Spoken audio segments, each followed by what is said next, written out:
Delhi blast मामले में अभी तक जो भी जांच हुई है उससे एक बात साफ हो गई है कि आतंकियों ने भारत में आतंक को हवा देने के लिए नया मॉड्यूल तैयार किया था। इसमें पढ़े लिखे प्रोफेशनल्स को शामिल किया गया था जिससे उनके ऊपर कोई संदेह न कर सके। इस प्लानिंग की मुख्य कर्ताधर्ता डॉक्टर शाहीन सईद है, जिसने सहारनपुर में एक समारोह के दौरान यह साजिश रची थी जिसकी तैयारी कई महीनों से थी।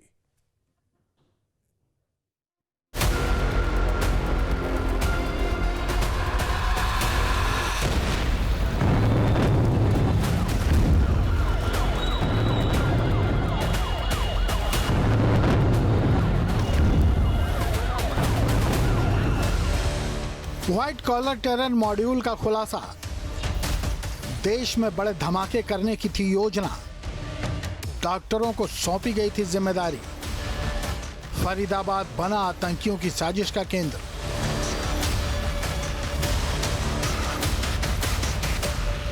दस नवंबर में दिल्ली में लाल किला के पास हुए कार ब्लास्ट के पीछे जैश ए मोहम्मद का नया व्हाइट कॉलर टेरर मॉड्यूल नजर आ रहा है। जांच में पता चला है कि ये नेटवर्क मेडिकल प्रोफेशन और शैक्षणिक संस्थानों की आड़ में काम कर रहा था, जो हरियाणा के फरीदाबाद, जम्मू कश्मीर के पुलवामा और यूपी के सहारनपुर सहित कई इलाकों से जुड़ा था। इस मॉड्यूल में डॉक्टर, प्रोफेसर और महिला सदस्य शामिल थे जो पाकिस्तानी हैंडलर्स के सीधे संपर्क में थे। और ग्रुप की शुरुआत सहारनपुर में 4 अक्टूबर को हुई थी, जब डॉक्टर आदिल की शादी डॉक्टर रुकैया से हुई थी, जिसमें कुछ खास मेहमान शामिल हुए थे जिनकी पहचान में एजेंसियां जुटी हुई हैं। फरीदाबाद से विस्फोटक सामग्री की बरामदगी और उसके बाद दिल्ली में हुए धमाके के बाद जहां जांच एजेंसियां आतंकियों के नेटवर्क को तोड़ने में जुटी है, नेस्तनाबूद करने में जुटी है, वहीं यूपी के कई जिलों से व्हाइट कॉलर डॉक्टरों को अरेस्ट किया गया है। उनकी पूछताछ पे आधार पर कई अहम खुलासे हो रहे हैं और उनमें सबसे बड़ा खुलासा ये है कि इन व्हाइट कॉलर डॉक्टरों को पश्चिमी यूपी के अंदर सहारनपुर में एक मिनी रिक्रूटमेंट सेंटर बनाने की जिम्मेदारी दी गई थी। जैश ए मोहम्मद के द्वारा इन डॉक्टरों को ये रिक्रूटमेंट सेंटर बनाने की जिम्मेदारी दी गई थी और डॉक्टर अदील अहमद, जो सहारनपुर से ही श्रीनगर पुलिस और सहारनपुर पुलिस की सहायता से गिरफ्तार हुए थे, वह श्रीनगर के अतनांग में जेएमसी हॉस्पिटल को छोड़कर सहारनपुर में इसीलिए आए थे कि वे यहाँ पर एक रिक्रूटमेंट सेंटर की तलाश कर सके, उसे बना सके, जिससे कि वह यहाँ पर पढ़ने वाले, जो दीनी तालीम का ये हब कहा जाता है सहारनपुर, तो यहाँ बड़ी ही आसानी से वह शिकार मिल पाते। जैश ए मोहम्मद से जुड़े गिरफ्तार संदिग्ध कश्मीरी आतंकी डॉक्टर आदिल के करीबी बताए जा रहे सहारनपुर के हॉस्पिटल के डॉक्टर बाबर से एटीएस, एसटीएफ और खुफिया विभाग ने लंबी पूछताछ की। पूछताछ के बाद अम्बाला रोड स्थित अस्पताल में ड्यूटी पर लौटे डॉक्टर बाबर ने मीडिया से बातचीत की और कई बड़े खुलासे किए। डॉक्टर बाबर ने बताया कि उनका डॉक्टर आदिल से सहकर्मी वाला रिश्ता था, किसी को मालूम नहीं था कि वो ऐसी गतिविधियों में शामिल हैं।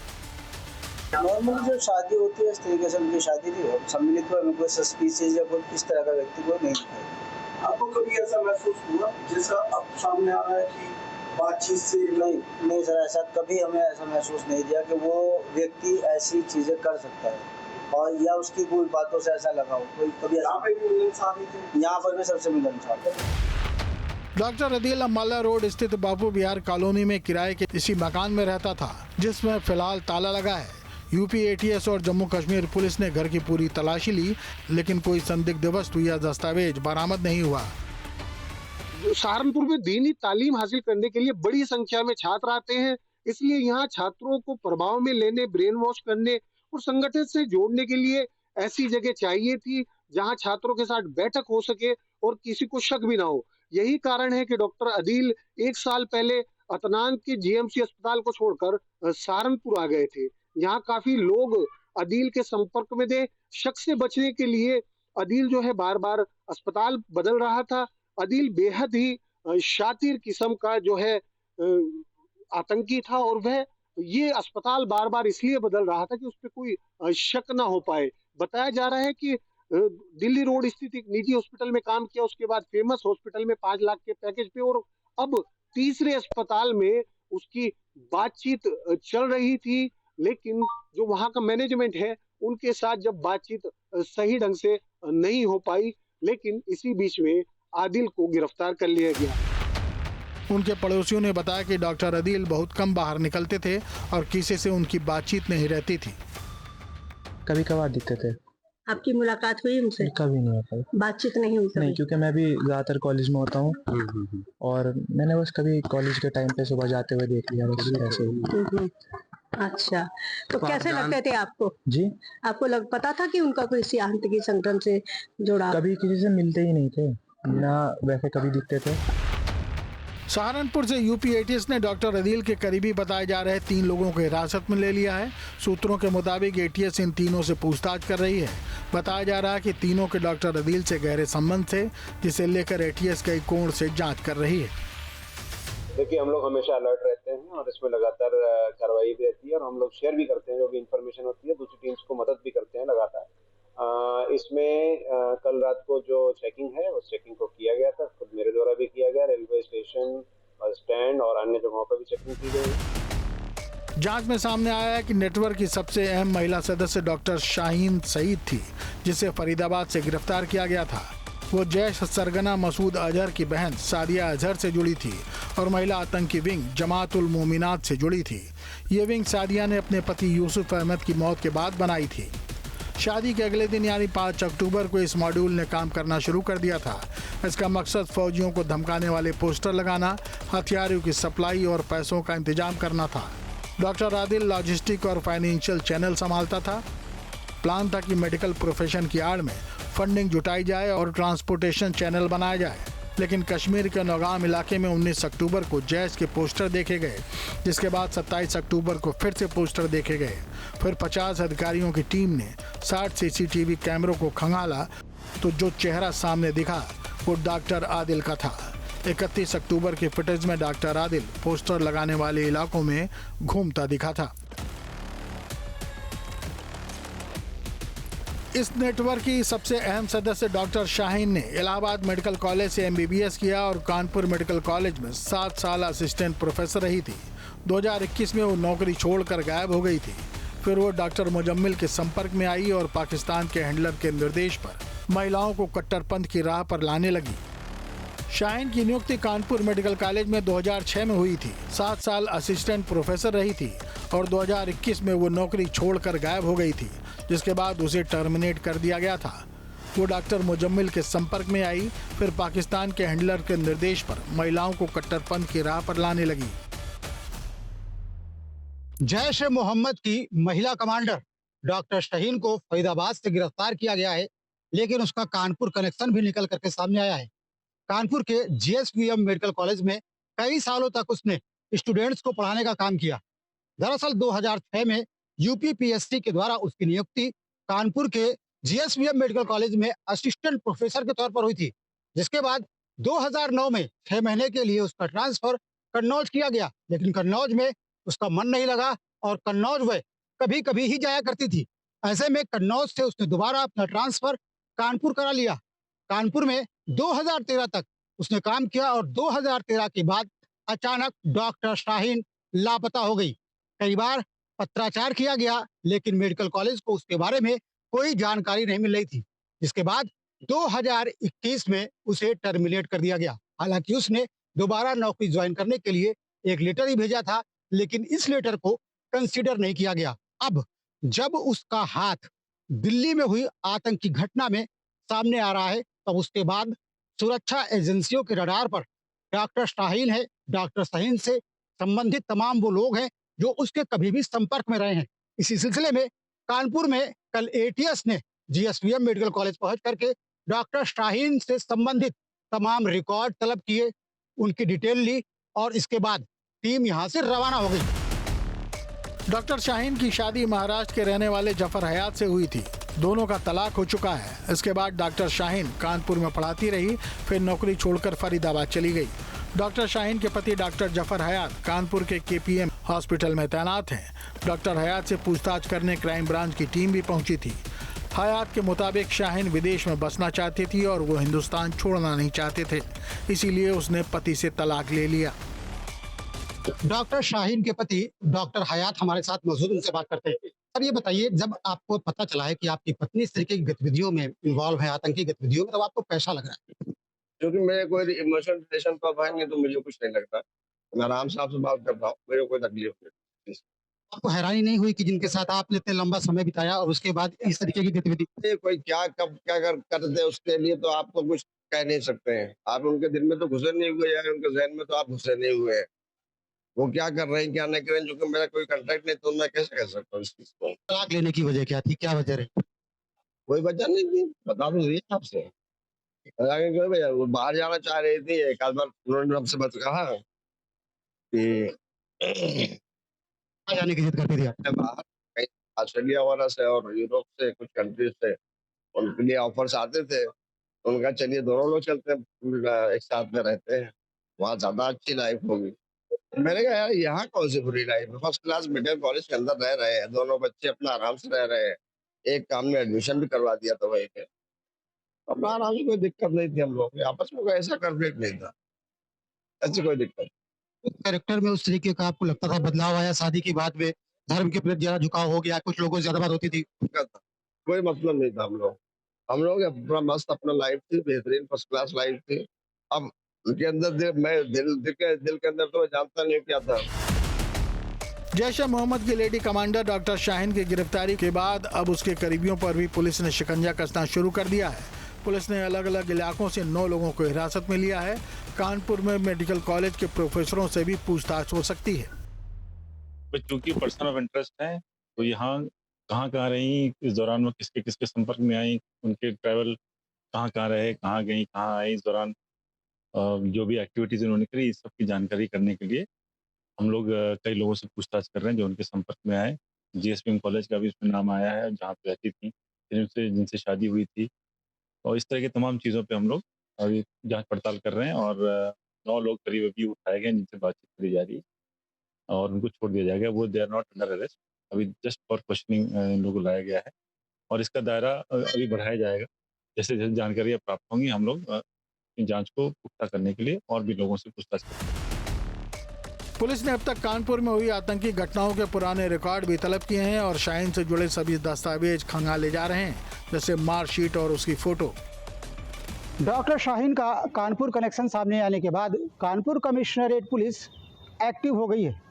यहाँ पर न केवल डॉक्टर शाहीन से जुड़े हुए लोगों की जानकारी जुटाने, उनसे पूछताछ करने, उसके पुराने संबंधों को खंगालने, उसकी गतिविधियों के बारे में पता लगाने के लिए एक टीम का गठन किया गया है, बल्कि यह टीम कानपुर में पिछले दिनों हुई आतंकी घटनाओं के बारे में ब्यौरा जुटाने और उसके साथ साथ उनसे जुड़े हुए लोगों के बारे में जानकारियां जुटाने का काम करेगी। हमने एक ऑफिसर्स की एक टीम बनाई है। जो टीम ये पूर्व के जितनी भी सूचनाएं हैं और जो लोग संदिग्ध हैं, जो वॉच लिस्ट हैं में रखे हैं पुलिस ने, उनकी जांच पड़ताल के लिए, उनके सत्यापन के लिए और आगे की कार्रवाई करने के लिए एक टीम बनाई है। और जैसे कि आपको पता है कि जो संदिग्ध महिला पकड़ी गई हैं, उनके एक्स हस्बैंड से हमारी बातचीत हुई है, उनके बच्चों से बातचीत हुई है, उसका और डिटेल हम लोगों ने कलेक्ट करने की कोशिश कर रहे हैं। और हमारे जनपद में जितने भी बांग्लादेशी, कुछ यहाँ पर पाकिस्तानी जो महिलाएं हैं और कोई रोहिंग्या के बारे में जो सूचना है, उनकी लगातार सत्यापन की कार्रवाई प्रचलित है। और क्योंकि अलग अलग तरीके से ऑफिसर कर रहे थे, तो उनको एक टीम के रूप में यहाँ पर एक कोर टीम जो है हम लोगों ने बनाई है। जैश ए मोहम्मद की महिला विंग की कमांडर डॉक्टर शाहीन का कानपुर से गहरा ताल्लुक है। कानपुर के GSPM मेडिकल कॉलेज में वह असिस्टेंट प्रोफेसर के रूप में तैनात हुई थी। 2006 में उनकी नियुक्ति हुई थी और उसके बाद वह यहाँ पर विभागाध्यक्ष भी बनी। फार्माकोलॉजी विभाग में उन्हें विभागाध्यक्ष बनाया गया। डॉक्टर शाहीन सईद का बोर्ड आप देख रहे हैं कि फार्माकोलॉजी विभाग GSPM मेडिकल कॉलेज, जहां पर पहले विभागाध्यक्ष के रूप में उनका नाम लिखा हुआ है डॉक्टर शाहीन सईद। डेट लिखी हुई है, उनका कार्यकाल कब से कब तक रहा, तकरीबन 1 साल का उनका कार्यकाल रहा और 2013 तक उनका कार्यकाल था। और 2013 में ही बताया जाता है कि वह यहाँ से अचानक से लापता हो गई। उनके बारे में मेडिकल कॉलेज को कोई भी जानकारी नहीं हो पा रही थी। कई बार पत्राचार करने के बाद भी कोई जानकारी नहीं हुई और आखिरकार 2021 में उन्हें यहाँ से बर्खास्त कर दिया गया। इस मामले में जब हम लोगों ने मेडिकल कॉलेज से जुड़े लोगों से बात करने की कोशिश की, विभाग के तमाम लोगों से संपर्क करने की कोशिश की तो लोग ऑफ द रिकॉर्ड बात तो कर रहे हैं, लेकिन कैमरे के सामने कुछ भी बोलने के लिए तैयार नहीं है। तमाम लोगों का कहना यह है कि डॉक्टर शाहीन जब यहाँ पर तैनात थी तब भी धर्म के प्रति उनका जुड़ाव बहुत ज़्यादा था। वह हिजाब पहन करके रखती थी और कई बार देखा यह गया है कि वो धार्मिक गतिविधियों की वजह से तमाम अपने ज़रूरी कामों को छोड़ दिया करती थी। नहीं, वैसे एज ए कोलीग के नाते जैसे प्रोफेशनल नॉर्मली लग रहा था, ऐसा मुझे कुछ नहीं समझ में आया। क्या डॉक्टर शाहीन से कभी आपका 1-to-1 कोई बातचीत या कभी कुछ आमना सामना हुआ हो? नहीं, ऐसा चूंकि डिपार्टमेंट में एज ए प्रोफेशनल बातचीत होती थी और ऐसा तो कुछ नहीं। डॉक्टर शाहीन यहाँ से कब गई? मेरा यहाँ से स्थानांतरण हो गया था, उसके बाद फिर ये गई हैं 1 साल।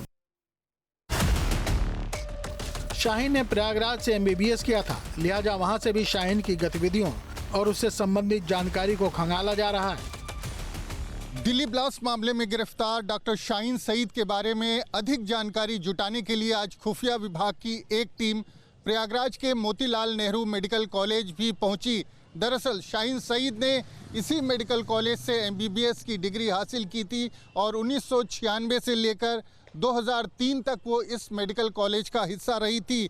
तो शाहीन सईद ने यहाँ पर इसी गर्ल्स हॉस्टल में रहकर अपनी MBBS की डिग्री जो है वो हासिल की थी। बताया जा रहा है कि खुफिया टीम के 3 सदस्य इस मेडिकल कॉलेज में आज सुबह आए थे और उन्होंने न सिर्फ इस गर्ल्स हॉस्टल के तमाम रजिस्टर खंगाले हैं बल्कि उसके बारे में और जानकारी जुटाई है कि उसकी एक्टिविटी, जब वो इस मेडिकल कॉलेज का हिस्सा थी तो उसकी एक्टिविटी किस तरह की थी, किस तरह के लोगों के संपर्क में थी, हॉस्टल में उसकी कौन कौन क्लोज फ्रेंड थी और कहाँ कहाँ उसका आना जाना था। तो इस तरह के तमाम जानकारियाँ खुफिया विभाग की टीम ने हासिल की है।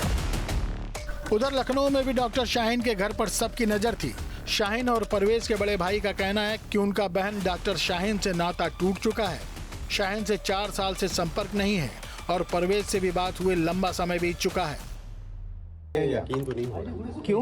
तो मैं भाई बहन हमारे ऐसे इस लाइन के हैं ही। अच्छा, आखिरी बार कब बात हुई थी शाहीन से आपकी? आखिरी बार हमारी बात हुई, हमारे करीब 4 साल ताल्लुक नहीं है कोई। शाहीन से ऐसा क्यों हुआ? बहन है आपकी, ताल्लुक नहीं है? वो कुछ पारिवारिक मतलब जैसे होता है। अभी वो किन के साथ थी? अभी वो जिस ग्रुप के साथ थी? अब ग्रुप के साथ नहीं मालूम मुझे कि ग्रुप क्या है। वो तो भाई मीडिया में जैसे अच्छा, यहाँ आते जाते थे? जो आप बता रहे हो वही है, हम टीवी पे देख रहे हैं वही हम। और डॉक्टर परवेज तो आप हैं, अब आप आना जाना छोड़ दे मेरे वहाँ जी, जब मैं आपके वहाँ आना जाना छोड़ दूँ और 4 साल हो जाए, 14 साल हो जाए, तो इसमें तो कुछ नहीं कहा जा सकता। लेकिन डॉक्टर परवेज तो यहीं पे रहते थे, संपर्क में थे आप लोगों के? नहीं, डॉक्टर परवेज जो है यहाँ नहीं आते थे।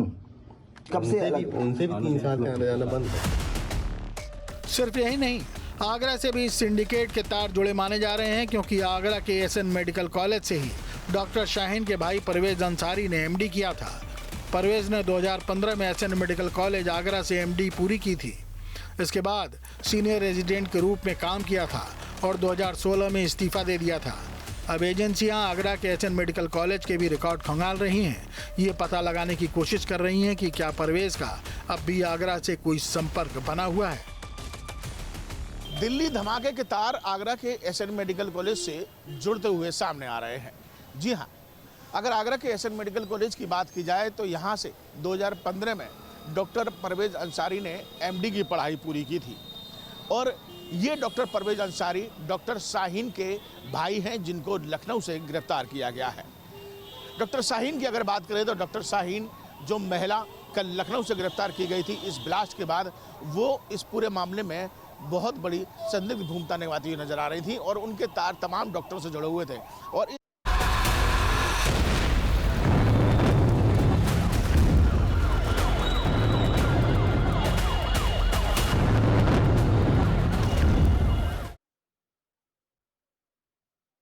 जहाँ भक्ति है हर शब्द में, कथाओं में छुपे हैं दिव्य रहस्य और ज्योतिष देता है जीवन को दिशा। धर्म से जुड़ी हर बातों को जानने के लिए हमारे चैनल स्तुति को सब्सक्राइब करें।